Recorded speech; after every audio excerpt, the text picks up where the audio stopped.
So আমরা অনেক journey করার পরে সেরকম কিছু পাচ্ছি না দেখার মতো। রেডি হয়ে জুতা মোছামুছি।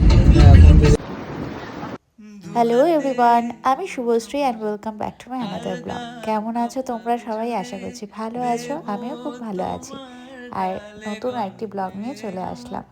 অনেক দিন ধরেই আমাদের বাইরে ঘোরাঘুরি হয় না, স্পেশালি আমার কিছু পারিবারিক সমস্যার জন্য আমি বাইরে এখন ঘুরতেই যেতে পারছি না, বেশ অনেক কয়েক মাস হয়ে গেল। আর হসপিটাল থেকে প্রতি বছরই আমরা প্ল্যান করে থাকি যে বাইরে সবাই মিলে পিকনিক খেতে যাব, তো সেটাও পসিবল হয় না, কারণ অনেকেরই ডিউটি থাকে একটা দিনের মধ্যে। তো তাদেরকে বাদ দিয়ে পিকনিকের প্ল্যান করাটাও উচিত না। আর যারা ডিউটিতে থাকে তাদেরও ভালো লাগে না, আর যারা যাব ভাবি কিন্তু যারা যেতে পারবে না তাদের কথা ভেবেও ভালো লাগে না। তো পিকনিক যেহেতু হয় না, তো আমরা সবাই মিলে এমনি প্ল্যান করেছিলাম চলো বাইরে এমনি কোথাও ঘুরে আসি। তো ঘুরতে সবাই এমনি যেতেও চায় না, পিকনিক হলে তাও যাওয়ার সবার ইচ্ছে থাকে।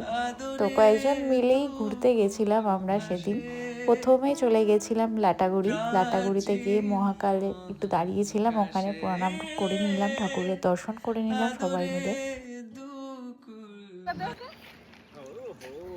সো আমরা অনেক জার্নি করার পরে আপাতত এসছি লাটাগুড়ি মহাকাল মন্দিরে। তো এই যে আমাদের সবাই ছবি তুলতে ব্যস্ত। ঝর্ণাদি say hi to my blog. এ মঞ্জু হাই বল। হাই হাই বলো। ও এদিকে হিরো আছে এই যে, আর এই ফটোগ্রাফার। ভালো করে দাঁড়া, এই যে যেগুলো পোস্ট দে এরকম কর।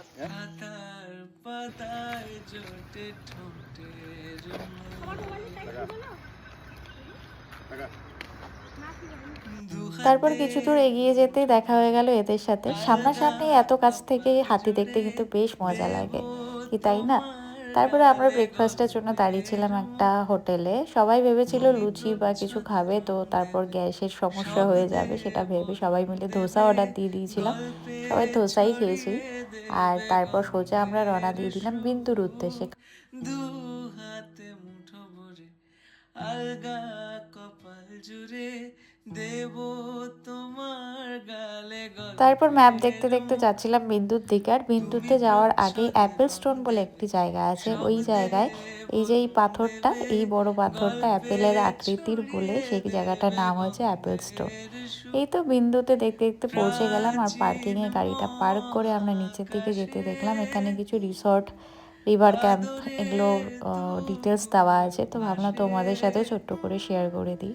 প্রাচীন বিন্দু যেহেতু ভুটানের একদম বর্ডারেই অবস্থিত, তো এখানে রিভার সাইডে লোকাল লোকেরা অনেক স্টল দিয়েছে, যেখানে ভুটানের বিভিন্ন স্পেশাল জিনিসও কিন্তু সেল হচ্ছিল। তার মধ্যে ছিল এই যে বিভিন্ন ধরনের চকলেট। এখানে অনেক ধরনের চকলেট ছিল যেগুলো ভুটানের চকলেট।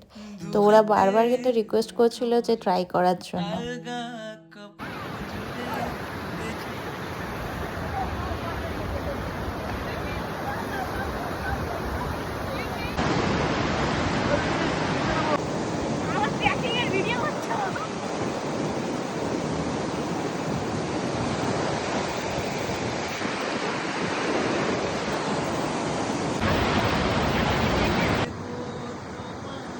গালে গল্পের তুমি করছো শব্দে দেবে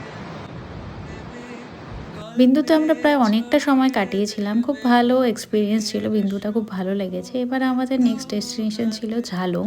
এবার ঝালং তো আমরা ম্যাপ দেখে চলে গেছিলাম পিকনিক স্পটটাতে, গিয়ে দেখলাম পুরো শুকনো, চারিদিকে কেউ নেই, খুব একটা ভালো লাগেনি ঝালং আমাদের। কিন্তু আমি যতটা ভিডিওতে দেখেছি ঝালং কিন্তু খুব সুন্দর একটা জায়গা।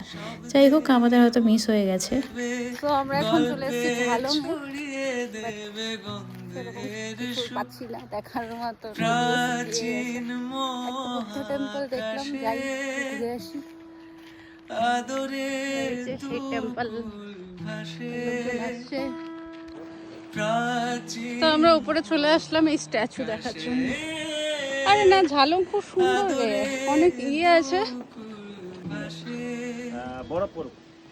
খাতার পাতায় জোটে ঠোঁটের মান দু হাতে মুঠো ভরে তারপর আমরা ওখানে আর বেশিক্ষণ টাইম স্পেন্ড না করে সোজা চলে এসেছিলাম ঝালং ভিউ পয়েন্টের দিকে। আর ভিউ পয়েন্টে তাও কিছু লোকজন আমরা পেয়েছিলাম। আর ভিউ পয়েন্ট থেকে ভিউটা জাস্ট এরকম ছিল, জানি না ছবিতে বা ভিডিওতে অতটা ভালো লাগছে না, সামনাসামনি ভিউটা ভালো ছিল, সুন্দর ছিল। ওই পিকনিক স্পট থেকে তো ভিউ পয়েন্টটা অনেক ভালো লেগেছে আমার। আর এখানে একটা ছোট্ট রিসর্ট টাইপ ছিল, ওখানে আমরা অনেকক্ষণ বসেছি, খাওয়া দাওয়াও করেছি। তারপর আমরা আরও দুটো ডেস্টিনেশন কভার করেছি। তোমাদের আইডিয়া থাকলে কমেন্টে বলবে, হ্যাঁ, আর মানে বিন্দু ঝালংয়ের সাথে আর কোন দুটো জায়গা আমরা কভার করতে পারি। আজকের ভিডিওতে আমি আর ওই দুটো ডেস্টিনেশন নিয়ে বলবো না, আমি আরেকটা ভিডিও আপলোড করব, কারণ এই ভিডিওটা অনেকটা লেন্দি হয়ে যাচ্ছে, আর এত লেন্দি ভিডিও এখন কেউ আর দেখে না। তো আমার ঝালং নিয়ে যেটা এক্সপিরিয়েন্স হলো খুব বাজে। আমি জানি না ওই রিসর্ট বা রিভার সাইড ক্যাম্প আছে কিছু, যেগুলো খুব সুন্দর, যেগুলো আমি ভিডিওতে দেখেছি, আমি তো গিয়ে পাইনি সামনাসামনি, ওটা কোন দিকে আমি ঠিক জানি না। যাই হোক, ঝালং অন্য সময় হয়তো বা ভিডিও দেখে বা ম্যাপ দেখে গিয়ে আমি আরেকবার ঘুরে আসবো। তো আজকের ভিডিও এটুকুই, দেখা হচ্ছে নেক্সট কোনো ব্লগে খুব তাড়াতাড়ি। ততক্ষণের জন্য টাটা, বাই।